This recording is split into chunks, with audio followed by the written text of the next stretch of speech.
자, 하나님께서는 우리에게 지난주부터 해서 계속 우리 느헤미야 8장 말씀을 주고 계십니다.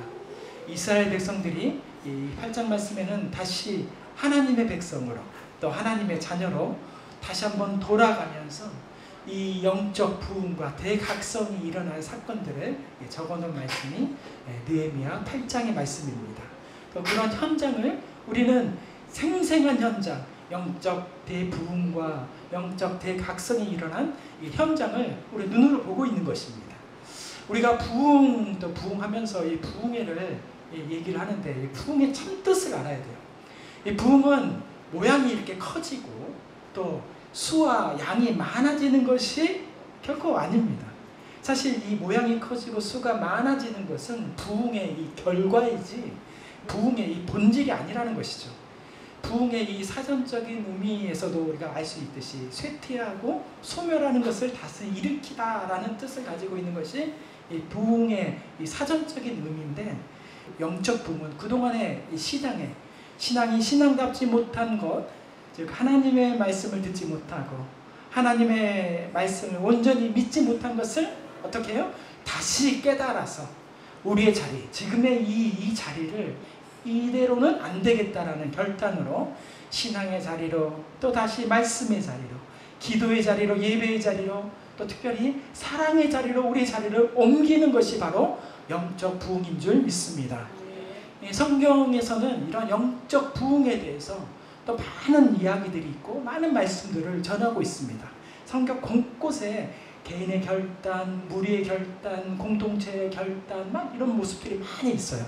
그런데 그 중에 아주 큰 우리가 정말 알만한 부흥회, 새 부흥 집회가 있는데 그 중에 하나가 사무엘 7장에 나오는 사무엘 선지자가 이스라엘 우상 숭배를 가득히 했던 이 이스라엘 백성들에게 이제는 우상을 다 제거하고 하나님 앞에 나아가자. 그러면 지금 나를 괴롭히고 있는, 이제 쳐들어오고 있는 이 블레셋 민족 앞에서 큰 승리를 해주시겠다. 에베네셀 하나님을 찬양하는 그런 말씀, 그 말씀이 바로 미스바 기도회라고 해서 함께 기도하자라고 나오는 이 영적 대각성과 대부흥에 대한 이야기가 사무엘 7장에 나오고요. 사무엘상 7장에 나오고, 오늘 이 느헤미야 8장에 아주 귀한 우리 성전과 성벽을 지은 후에 이 민족이 함께 대각성을 하고 있는 이스라엘 백성들이 하나님 앞에 나아가는 그런 수문앞 광장의 집회가 또 이거고요. 또 이 구약에만 이런 것이 있는 것이 아니라 여러분들이 잘 알고 있듯이 사도행전 2장에 보면은 이 하나님의 성령님께서 강림하심으로 인하여서 이 제자들이 다 성령 충만하여서 베드로를 비롯한 제자들이 함께 사람들 앞에서 증거하고 하나님 말씀 복음을 전했더니 어떻게 돼요? 그 수가 3,000이나 되었다. 이 숫자의 3,000은 사실 더 많았다라는 뜻이에요. 딱 3,000명, 하나 둘 셋 가지고 3,000명 끝 한 것이 아니고 이 하늘의 숫자의 3과 1,000을 곱해서 함께 3,000명의 이 놀라운 정말 구름대와 같은 하나님의 백성, 이 성도가 되었다. 그래서 교회의 시작을 알리고 하나님의 믿음의 공동체를 알린 놀라운 이 베드로 이 오순절 성령 집회에 대한 이야기가 바로 이렇게 세 가지가 나옵니다. 그런데 그 중에서도 함께 우리가 살펴보고 있는 이 느헤미야 8장, 이 수문앞 광장 집회는 성경에서 참 보기 드물게 아주 이 다른 부흥회와 집회와 달리 특별한 큰 두 가지의 아주 특징을 가지고 있습니다. 첫 번째는 우리가 지난주에도 함께 살펴봤었듯이 이 느헤미야에 나온 이 수문앞 광장의 집회는 이 부흥과 이 개혁의 주체가 어떤 지도자로부터 시작된 것이 아니라 이 성도들, 무리들 함께 하신 공동체가 다 같이 일어나 모든 백성이라고 말하고 있는 이 모든 백성들로부터 시작되어서 이것이 지도자에게 영향이 지어지고 변화되어서 결국은 이 지도자의 각성과 변화를 통하여서 민족이 변화되는 놀라운 집회였다라는 것입니다. 사실 제가 이렇게 목회를 좀 쭉 해보면서 저도 부흥회를 같이 주관도 해보고 같이 개최도 해보면서 부흥 집회를 같이 많이 인도를 해봤습니다.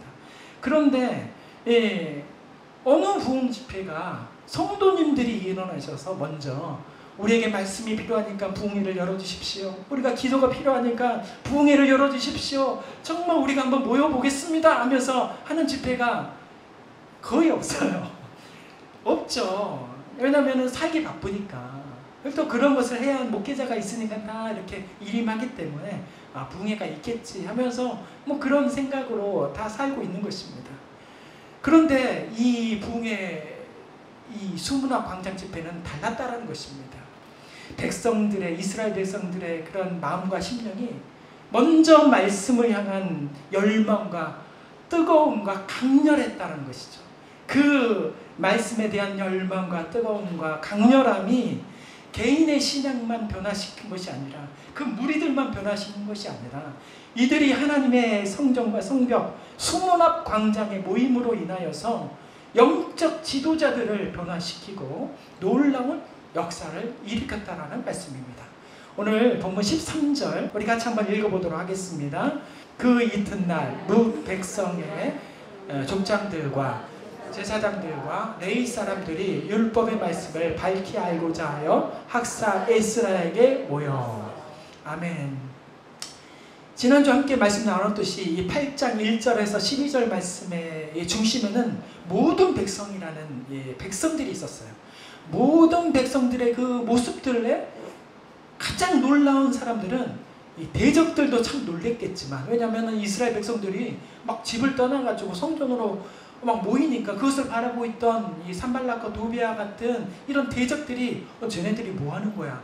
싸우려고 그러는 거야? 전쟁을 일으키려고 하는 거야? 막 이렇게 혹시나 이게 놀릴 수도 있었겠죠. 근데 그들에게도 놀라움도 있었겠지만 진짜 놀란 사람들이 바로 누구였냐면 지도자들이었다는 거예요. 여기 말씀해 보면은 백성의 족장들과 제사장들과 레위 사람들, 이 사람들은 다 이스라엘 지도자들이었습니다. 이 새롭게 세워지는 이 이스라엘 나라 또 이 백성들에게 가장 중요한 사람들이었어요. 지도자는 정말 중요한 거죠. 그런데 하나님의 나라에서는 어쩌면 이 지도자들이 가장 위험한 사람들일 수 있었습니다. 왜냐하면 이 지도자들은 하나님의 말씀을 알기는 알았지만, 듣기는 들었지만 정확히 알지 못하고 듣지 못하는 사람들이었기 때문입니다. 우리 속담에 이런 속담이 있죠. 선머슴이 사람 잡는다. 이 말씀이 무슨 말씀이에요? 제대로 알지 못하면은 그런 큰일이 일어난다는 거예요. 네. 선머슴이 되시면 안 되는 거죠. 그렇죠? 우리 같은 이런 지도자들은 하나님 말씀을 잘 알아야 돼요. 어설프게 하는 것은 참 위험한 일입니다. 말씀을 읽지만 말씀의 진짜 뜻을 모르는 사람. 이 말씀의 뜻은 뭐예요? 결국 나를 변화시키고 나를 향한 말씀인데 이 말씀이 너를 향한 말씀이야. 이건 네 거야. 다 이 말씀, 네 말씀이네. 다 너한테 하는 말씀이네 하면서 남에게 전가시키면서 이 말씀을 그렇게 이해하면서 살고 있는 사람들, 위험하다는 거예요. 기도는 하지만 기도의 삶을 제대로 살지 못하는 사람, 이 기도는 나만을 위한 기도가 아니라 이 기도는 어떤 기도가 되어야 됩니까? 하나님 사랑과 이웃 사랑을 이루는 기도가 되어야 될 텐데 그저 기도하면은 내 기도하면은 내 어떤 것이 잘 됐으면 좋겠다는 기도만 하는 사람, 이런 사람은 위험한 사람이라는 거예요. 예배를 드리지만 영적인 예배를 드리지 못하는 사람, 자기 자신을 산 제물로 드리는 예배가 무엇인지 모르고 예배를 드린다고 하는 사람들, 그런데 거기다가 더 나는 예배를 많이 드려요 하면서 자랑하는 사람들, 그런 사람들이 위험한 사람들이라는 거예요. 하나님의 나라에서, 하나님의 교회는 그런 사람들이 가장 위험한 것입니다. 그런데 놀라운 사실은 이런 위험했던 지도자들이 이 백성, 이 족장들과 제사장들과 레위 사람들이 이스라엘 백성들이 하나님 앞에 나아가면서 뜨겁게 사랑과 열정으로 나아가는 것을 보고 들으면서 함께 그 말씀을 같이 들으면서 너무너무 느낀 점이 많은 거예요. 그렇게 이 사람들이 변화되기 시작된 것입니다. 오늘 말씀에서도 이런 말씀이 나오죠. 율법의 말씀을 밝히 알고자 하여 라는 말씀처럼 이스라엘 백성들의 모습들을 보면서 그동안 내가 신앙의 열정의 모습들이 참 내가 나태해졌구나. 또 그동안의 말씀에 따라 살지 못한 것들을 참 하나님 앞에 반성하면서 집에 돌아가면서 너무너무 마음이 괴롭고 힘들었던 것입니다. 그래서 그렇게 잘 알지 못했던 모습들을 반성하면서 하나님의 말씀 앞에 다시 한번 나아가면서 정확히 확실히 알고자 했던 것입니다. 이스라엘 백성들 앞에 이제는 정말 올바른, 정말 하나님 앞에 서 있는 그러한 지도자로의 모습을 회복하려고 했던 모습인 것이죠. 말씀 앞으로 나아가고 말씀 앞으로 깨닫고 말씀 앞에 울었던 이 모습들, 이 모습들이 있었기 때문에 이스라엘 백성, 이 지도자들은 이 백성들의 모습들을, 이 부흥의 모습을 보면서 또 자기도 자기의 모습들 가운데서 나에게도 하나님의 놀라운 은혜의 부흥이 있기를 소망합니다 하면서 나아간 것입니다. 백성들의 부흥이 있었기에, 성도님들의 부흥의 한 사람 한 사람들의 부흥의 모습들이 있기에 지도자가 변화가 되고 또 지도자를 새롭게 할 수 있는 것입니다. 사랑하는 성도 여러분, 이 목사 혼자 교회를 새롭게 할 수 없습니다. 부흥케 할 수 있는 것이 아니에요. 어떻게 해야 돼요? 저와 여러분, 우리 모두가 한 분 한 분들이 함께 영적 부흥이 있을 때, 이 부흥의 모습이 교회에서만이 아니고 우리의 삶 속에서, 교회에서만 다 은혜 받았다, 내가 성령 충만하다 이런 모습이 아니라 이 모습이 내 삶 속에 같이 있을 때, 하나님께서 주신 은혜가 내 삶으로 흘러가서 말씀대로 살아갈 때 우리는 그리스도의 향기를 내뿜을 수 있는 것이고요, 또 좋은 소문이 나는 것입니다.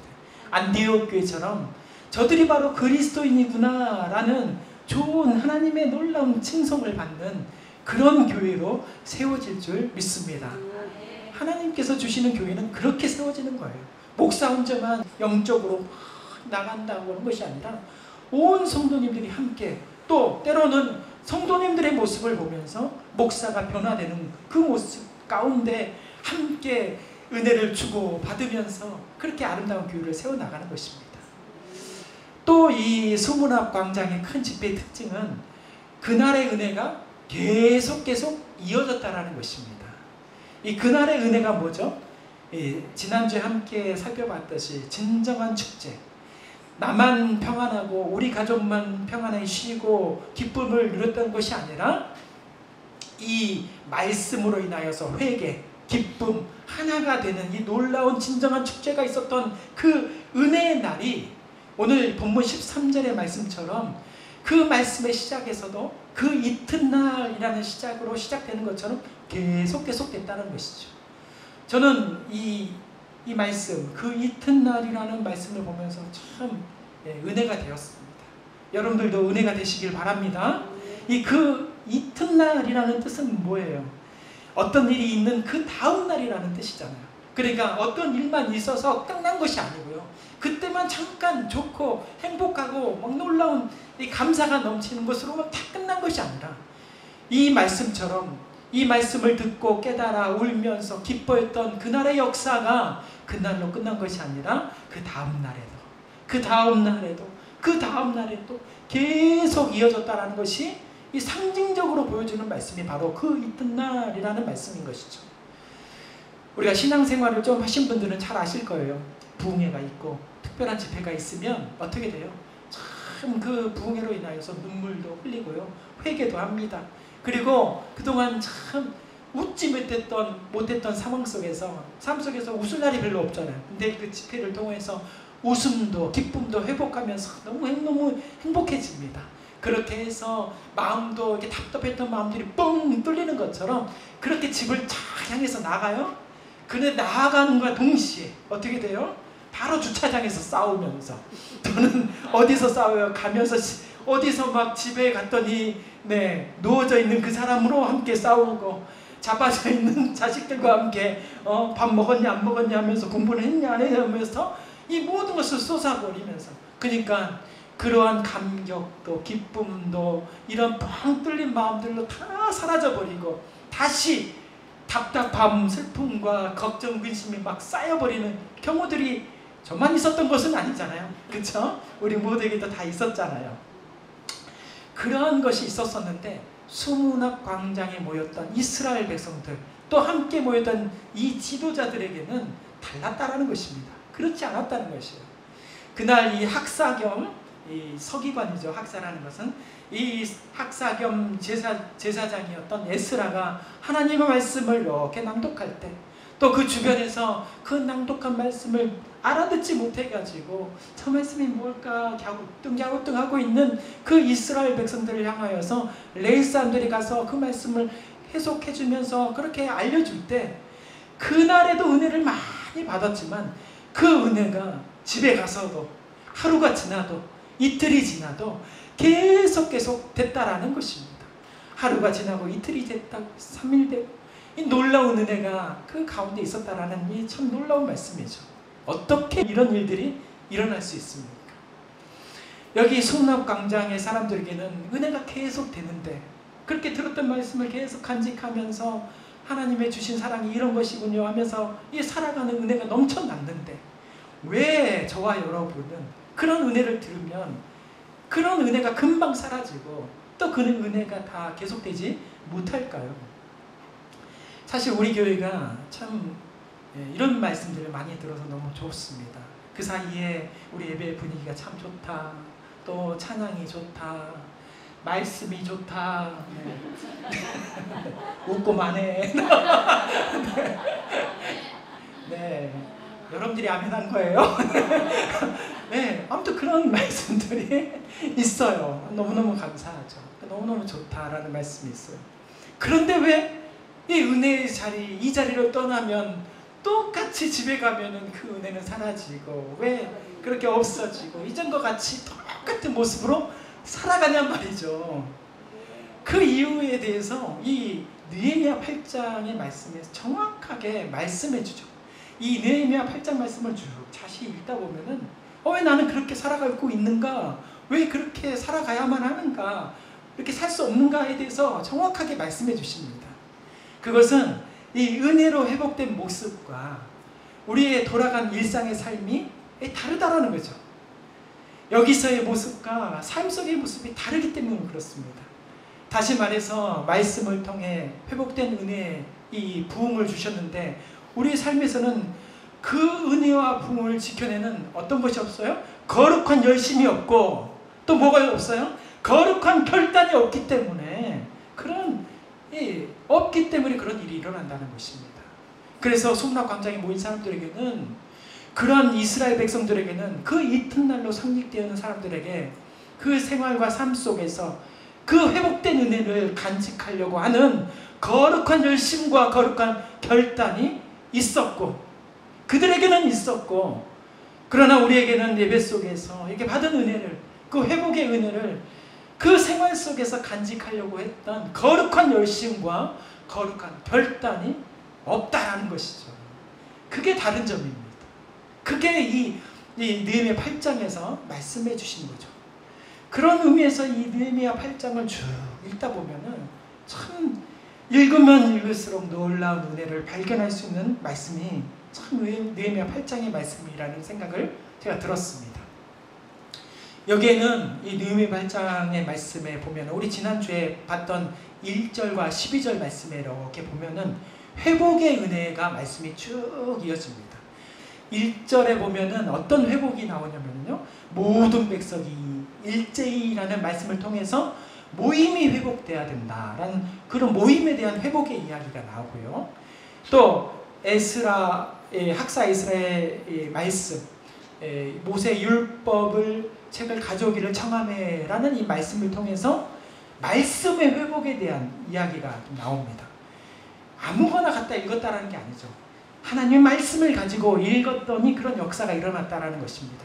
하나님의 말씀을 통해서만이 우리 가운데 부족한 것이 채워지는 이런 말씀의 회복이 필요하다는 것이죠. 또 2절에서 6절의 말씀을 보면 알아들을 만한 사람들과 또 새벽부터 정오까지 모든 백성들이 일어나서라는 말씀처럼 예배의 회복이 있는 것을 우리가 보게 됩니다. 또 7절에서 8절 말씀에 보면은 교회의 회복이 나오고요. 9절에 보면은 눈물의 회복이 나오고 다 우는지라 하면서 그동안에 강팍했던 말씀 가운데 정말 일에 집중하고 정말 여기저기 뭐라 그러죠? 대적들과 여러 가지 어려움 가운데서 마음속에 이렇게 막 뭉쳐있던 마음들이 확 뚫리는 이 눈물의 회복, 이 눈물의 회복이 일어나는 장면이 있고요. 또 10절에 보면은 기쁨의 회복, 더 이상 울지 말아라 하면서 여호와로 인하여 기뻐하는 것이 너희의 힘이다 라고 말씀하신 이 기쁨의 회복이 일어나고, 11절과 12절 말씀 사이에는 성도들 가운데 교제의 회복이 일어나는 모습들을, 이 회복의 역사의 모습들이 쭉 1절부터 12절까지 쭉 말씀에 이루어집니다. 자, 그러면서 이 이후에 이어지는 말씀 가운데 오늘 본문 13절부터 이 18절 말씀 가운데서는 어떤 말씀이 일어나냐면요, 이렇게 회복되는 은혜는 어떻게 우리의 삶 속에서 살아가면서 지켜낼 수 있는가에 대한, 지켜낼 수 있는 방법에 대한 말씀들이 13절부터 쭉 18절까지 이어지게 됩니다. 오늘 첫 번째로 어떻게 우리의 삶 속에서 우리 은혜를 잘 지켜내면서 살 수 있는가에 대해서 우리 14절 말씀 우리 같이 한번 읽어보도록 하겠습니다. 율법에 기록된 바를 본즉 여호와께서 모세를 통하여 명령하시기를 이스라엘 자손은 일곱째 달 절기의 초막에서 거할지니라 하였고. 아멘. 기록된 말씀을 여기서 뭐라고요? 본즉 이렇게 나와요. 하나님의 말씀을 먼저 보라는 것이죠. 말씀을 계속 읽는 생활을 통하여서 영적인 이 회복이 계속 유지된다는 말씀입니다. 하나님의 자녀로 살 것인가 아니면 죄에 속한 죄인의 삶을 살 것인가에 대해서 가장 중요한 것은 우리의 눈으로 무엇을 보고 있느냐가 중요한 것이죠. 창세기 28장에 보면은 이런 28장 6절에서 13절 말씀에 보면 이런 말씀들이 나와요. 그 짧은 말씀에 본즉, 에서의 눈으로 보고 있는 이 본즉이 나오고요. 그 밑에 세 번은 야곱의 눈으로 보고 있는 이 본즉의 말씀이 나옵니다.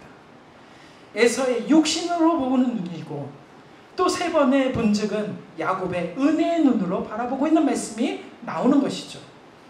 결국 그렇게 보는 눈들에 따라서 어떻게 바뀌느냐면요, 육신의 눈으로 바라보았던, 그렇게 살았던 에서는 하나님과 정반대의 사람이 되었고, 또 세상과 죄의 사람이 되어서 하나님의 백성들, 하나님의 나라를 끝까지 괴롭히는 죄의 상징이 되어버린 거죠.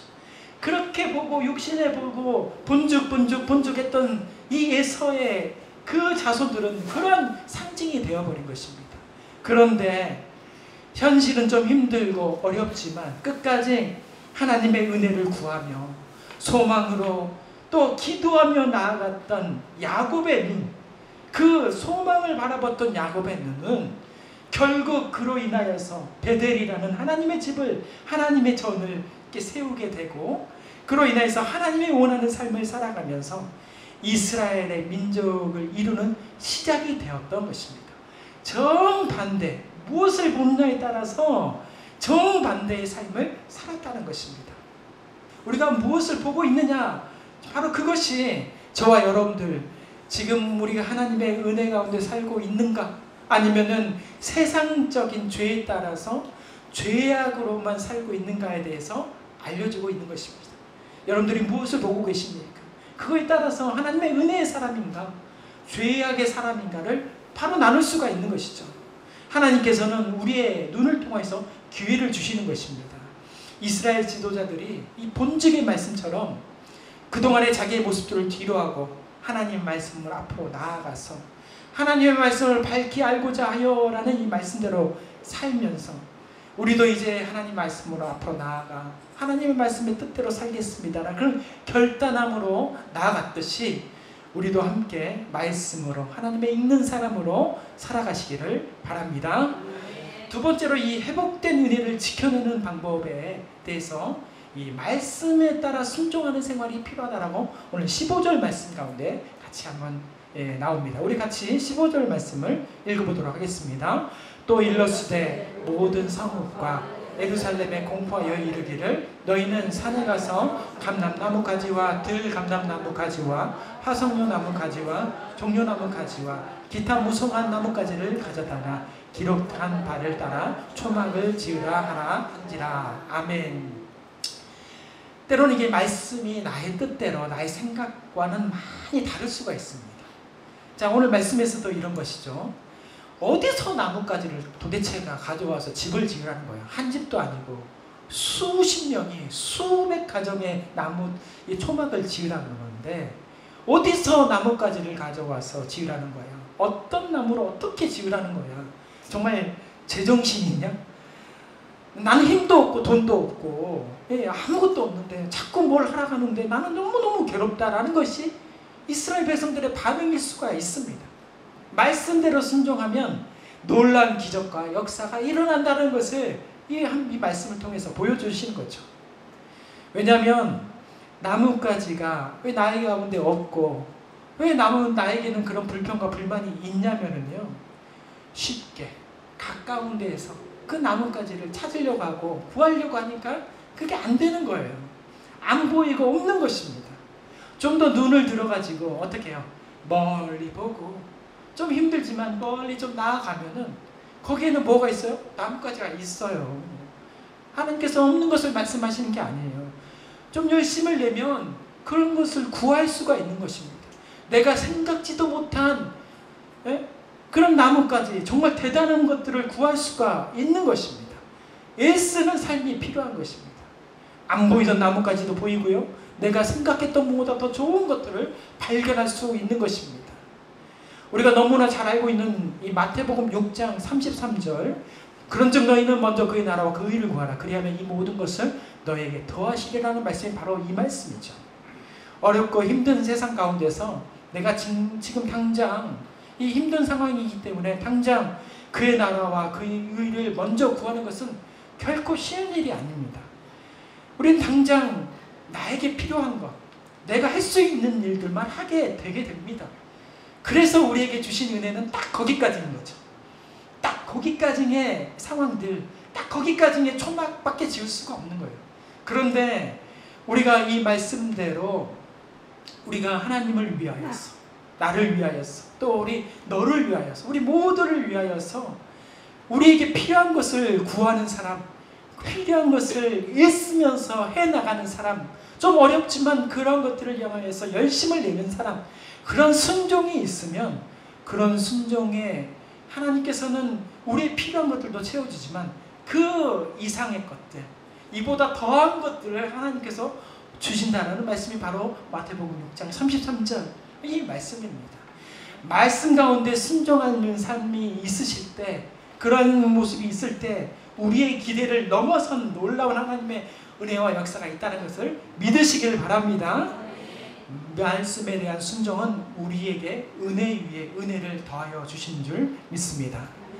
마지막으로 회복된 이 은혜를 지켜내는 방법은 말씀 안에 거하는 삶, 거하는 생활이 있어야 된다라고 말씀하십니다. 우리 17절 말씀을 우리 다 함께 읽어보도록 하겠습니다. 사로잡혔다가 돌아온 회중이 다 초막을 짓고 그 안에서 거하니 눈의 아들 여호수아 때로부터 그날까지 이스라엘 자손이 이같이 행한 일이 없었으므로 이에 크게 기뻐하며. 아멘. 이 포로에서 돌아온 이스라엘 백성들은 오랜 시간에 거쳐서 아무것도 없는 곳에서, 특히 이 산발락과 도비아와 같은 대적들 사이에서 그런 싸움에도 불구하고 성전과 성벽, 또 자기들이 지낼 이 성읍들, 집들을 다 지어내고 이제 남은 것은 평안하게 행복하게 가족들과 이웃들과 함께 그 성전에서 예배드리고 성벽 안에서 지내는 것인 그런 평안한 삶만 남았습니다. 그런데 이스라엘 백성들은 이렇게 어렵게 회복된 이 삶이 또 무너질까봐, 아무 흔적이 없을 것처럼 사라질까봐 그 마음속에 두려움이 있었습니다. 이 두려움은 어디서 오는 것이냐? 자기들이 하나님의 뜻대로 살지 못하고 하나님을 제대로 알지 못했던 그 삶을 조상들이 살았기 때문에 그렇게 흔적도 없이 다 무너져버린 것을, 멸망할 수밖에 없었던 것을 이스라엘 백성들은 잘 알고 깨달았기 때문에 이제는 그 안에서 잘 살고 싶었습니다. 하나님께서 주신 성벽 안에서 마음껏 찬양하고 그렇게 성전 안에서 그렇게 하나님과 찬양하고 말씀을 드리면서 함께 그런 은혜를 나누면서 행복하게 살고 싶었습니다. 그러면 우리가 이렇게 살기 위해서 어떻게 해야 되나? 하나님께서는 우리에게 뭐라고 말씀하시느냐? 하나님 말씀에 귀를 기울일 수밖에 없는 것이죠. 왜냐하면 하나님의 뜻 가운데 사는 것이 우리의 바로 생명이기 때문인 것이죠. 그래서 귀를 기울였는데 하나님께서는 오늘 이 말씀처럼 이런 말씀, 하나님 말씀을 보고 읽어라. 너희 삶 속에서 계속 보고 읽어라. 또 하나님 말씀 가운데 보고 읽은 거에서 끝나지 말고 순종하면서 살아라. 또 그 안에서 한 번의 순종, 두 번의 순종만 한 것이 아니라 어떻게 해요? 항상 거하라. 그 가운데서 살아라 말씀하시고 계신 것입니다. 오늘 이 말씀 초막을 짓고 그 안에서 거하니 라는 말씀이 바로 말씀 안에 거하며 살아라 라는 말씀인 것이죠. 이 편안하고 튼튼하게 지은 집과 달리 얼기설기 지은 이 나무로 지은 초막은 겉으로 보기에도 참 불편하고 위태롭지만 안에서도 봐도 참 불편하고 여러 사람이 지내기 참 힘든 환경이었습니다. 그런데 그 초막에서 어떻게 해요? 하루도 아니고 이틀도 아니고 7일간 하나님께서 지내야 된다라고 말씀하시는 거죠. 그 말씀을 율법책에서 발견한 거예요. 그래서 이스라엘 백성들은 이 널찍한 각자의 생활이 보장된 집들을 다 포기하고 좁디 좁은 초막에서 불편하지만 하루하루 보내게 되었습니다. 쉽지 않았지만 너무너무 힘들었지만 하루하루 7일을 그 안에서 보내게 되었습니다. 그런데 놀라운 사실은 그 안에서 불평불만이 있는 것이 아니고 아이고 좁아 너무 괴로워 답답해 한 것이 아니라 오늘 이 말씀에서 크게 기뻐하며 라는 말씀처럼 이 이스라엘 백성들 가운데 기쁨이 넘치고 행복이 넘쳤다는 거예요. 아니 초막에서 사는데 너무너무 불편하고 너무너무 추위와 더위로 너무너무 불편했을 텐데 그곳에서 지낸 7일간이 너무 기뻤다, 너무 행복했다라고 말씀을 나눈 것입니다. 이 말씀이 그 원문에서 보면은요, 우리는 크게 기뻐하며 라고 말씀을 하지만 원문에서는 이렇게 번역이 됩니다. 벅차오르는 감동이 그들에게 있었다라는 것으로 이 해석이 됩니다. 그러니까 초막에 이 불편한 초막에서 살았던 이스라엘 백성들 가운데 기쁨만 있었던 것이 아니라 하루 1시간, 2시간, 이틀, 3일, 7일간 있는 동안에 벅차오르는 감동이 있었다는 것입니다. 왜냐하면 이 초막의 의미를 잘 알고 있었기 때문입니다. 이 초막은 이스라엘 백성들이 그 옛날 그 조상들이 먼 애굽 땅에서 이 포로에 잡혔던 이 종이 되었던 것을 벗어나서 가나안 땅으로 하나님께서 인도하는 그 광야길 가운데서 아무것도 없었던 그런 곳에서 하나님께서 불기둥과 물기둥으로 지켜주시고 만나와 즈라기로 부어주시면서 풍족하게 지낼 수 있었던 그곳에서는 비록 이 비가 내리고 햇볕이 비치고 너무너무 힘들었지만 무엇이 있었어요? 소망이 있었어요. 가나안 땅이라는 젖과 흐르는 땅으로 하나님께서 나를 이끌어 가실 거야. 그곳에서는 반드시 하나님께서는 나와 함께 하심으로 인하여서 우리 가운데 이 어려운 것들을 정말 소망으로 이끄시고 기쁨으로 이끄시고 우리 가운데 놀라운 기적의 역사를 이룰 것이야 라는 믿음이 그 가운데 있었기 때문입니다. 이 말씀이 바로 이 성경 마태복음의 가운데서는 임마누엘 예수의 이름으로 나타나는 것이죠. 하나님이 우리와 함께 계심이다 라는 이 초막에서 그 은혜를 느끼고 있었던 현장이었기 때문에 초막에서 너무너무 벅차오르는 감동이 그들 가운데 있었던 것입니다. 초막이 작은 공간이었지만 온 가족이 안전하게 둘러 모일 수 있었고 초막이 불편하지만 아픔과 슬픔 또 기쁨과 감사를 함께 누리는 곳이고 초막이 초라하지만 적은 음식도 함께 서로 나누어 먹을 수 있는 사랑이 회복되는 놀라운 공간이었습니다. 저는 이 말씀을 함께 쭉 묵상하면서 바로 이 은혜가 우리 교회 가운데 회복되어야 될 것이다 라는 생각을 해보게 되었습니다. 우리 교회가 비록 작은 교회지만 우리가 성도님들 한눈에 다 볼 수 있잖아요. 누가 왔는지, 누가 안 왔는지, 안 오면은 불편하겠지 이런 정도로 누가 왔는지 안 왔는지 걱정이 되고, 또 왔으면 와서 안심도 되고, 저분의 낯빛도 확인도 되면서 서로 인사하고, 그런 교제가 활성화되어 있는 이 아름다운 교회. 우리 교회는 작은 교회지만 서로의 어려움들을 어떻게 지냈어 하면서 쉽게 물어볼 수 있는 그런 교제가 이루어질 수 있는, 함께 기도할 수 있는 공동체가 되는 것이고, 또 이렇게 작은 공간이지만 그래서 적은 음식도 함께 풍족하게 나눌 수 있는 이런 놀라운 은혜 깊은 교제가 있는 이 교회, 얼마나 감사한지, 그러한 진정한 감사가 회복되는 교회가 되기를 소망합니다. 말씀이 거하는 그런 이 거하는 곳에 열기설기 이 초막을 지내는 그런 생활이 좀 불편할 수 있지만, 하나님의 말씀이 있었기 때문에, 하나님이 주신 소망이 있었기 때문에 그 안에서는 기쁨과 평안과 행복을 정말 누구도 줄 수 없는, 어느 누구도 말할 수 없는 그런 놀라운 기쁨이 우리 가운데, 그들 가운데 있었습니다. 은혜의 생활이 된 것입니다. 여러분들도 그러한 은혜의 생활을 지켜내시기를 소망합니까? 또 내 생활이 좀 어렵지만 오늘 말씀처럼 계속 아멘 아멘 하면서 행복한 삶을 살기를 원하세요? 그러면 오늘 말씀처럼 하나님의 말씀 가운데 초막에 지는 것처럼 하나님의 말씀 가운데 거하시길 바랍니다. 그러면 벅차오르는 감동이 있으실 것입니다. 그러한 은혜가 넘쳐날 줄 믿습니다. 지난주 우리 교회에 귀한 선교사님이 방문해 주셨습니다. 사실 이 선교사님이 그 내외 가운데 우리 교회를 방문할 때 좀 머뭇거림이 있었다고 해요. 왜 머뭇거림이 있었는가 이렇게 들어봤더니, 서로가 서로의 아픔을 잘 알고 있기 때문에 내가 그 가는 것이 불편한 것이 아닐까? 가는 것이 위로가 될까? 그런 자기가 좀 신뢰가 되지 않을까? 우리 교회를 모르니까요. 올 때 참 머뭇거림이 있었는데 막상 와서 보니까 어때요? 교회가 너무 좋고 행복하고 찬양도 좋고 말씀도 좋고 네. 우리 안에 이 반짝이 내 말이 아니에요. 그 선교사님 말씀.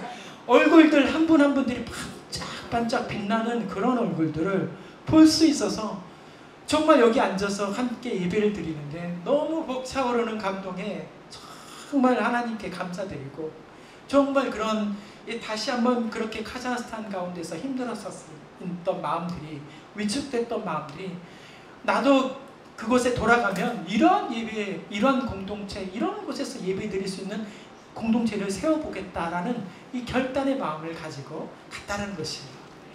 그래서 다시 다른 시간을 내서 그 선교사님 내와 저희 집에서 함께 교제를 나누고 식사도 함께 나눴는데, 그때 저에게 가시면서 봉투를 하나를 꺼내는 거예요.